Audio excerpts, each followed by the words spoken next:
लहदगी इख्तियार की थी जिन पीटीआई रहनुमाओं ने, उनको दोबारा से देखेंगे हम इस इलेक्शन के मामले पर? कोई हो रहा है इस तरह की भी प्लानिंग?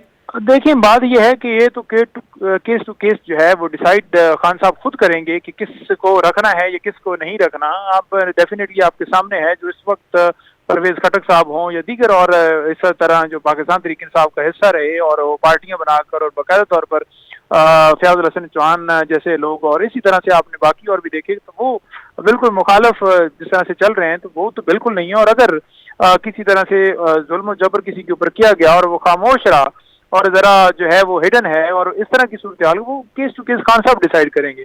लेकिन इलेक्शन डे के हवाले से जो बात 8 फरवरी के हवाले से, जो कि मीडिया के ऊपर पाबंदी है, लेकिन अगर देखा जाए मौलाना फजल रहमान साहब का बयान, तो वो हमने देखा कि उन्होंने कहा कि जनाब मुल्क के अंदर ऐसी सूरत हाल है तो उसके अंदर जो है वो इलेक्शन कैसे जो है वो हो सकते हैं जब इस तरह की सिक्योरिटी और ये वो और हमले हो रहे हैं।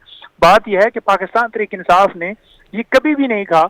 आपने शेर अब्दुल मरवत की बात की, मैं सुन रहा था, शेर अब्दुल मरवत ने भी ये बात नहीं की कि इलेक्शन लेट होने चाहिए या होने जा रहे हैं, बल्कि उन्होंने कहा कि ये बहाने इस तरह से बना रहे हैं। शेर अब्दुल साहब ने ये कहा कि इलेक्शन से पहले ऐसा माहौल इनकी तरफ से पैदा किया जाएगा कि डिले हो जाए इलेक्शन, ये कहा। देखिए, उन्होंने कहा कि माहौल पैदा किया जा रहा है। माहौल कैसे पैदा किया जा रहा है कि कोई ना कोई देख लें कि आप कोई वाकया करके, कोई उसके ऊपर कभी बल्ले के ऊपर हमला करके, कभी जो है वो सिक्योरिटी के खदशात का बहाना बना के, कभी कोई बर्फबारी की बात करता है, तो क्या उसके ऊपर आप जो है ने वाज़ह नहीं देखा कि किस तरह से करारदाद जो है वहां पर सेनेट के अंदर वो पेश की गई और उसको मंजूर भी किया गया, और उसके ऊपर जो है सुप्रीम कोर्ट ने जब हुक्म दिया था कि ये पत्थर की लकीर है और उन लोगों के खिलाफ कार्रवाई होगी, चाहे वो चैनल्स वाले हों जो भी ये बात करेंगे।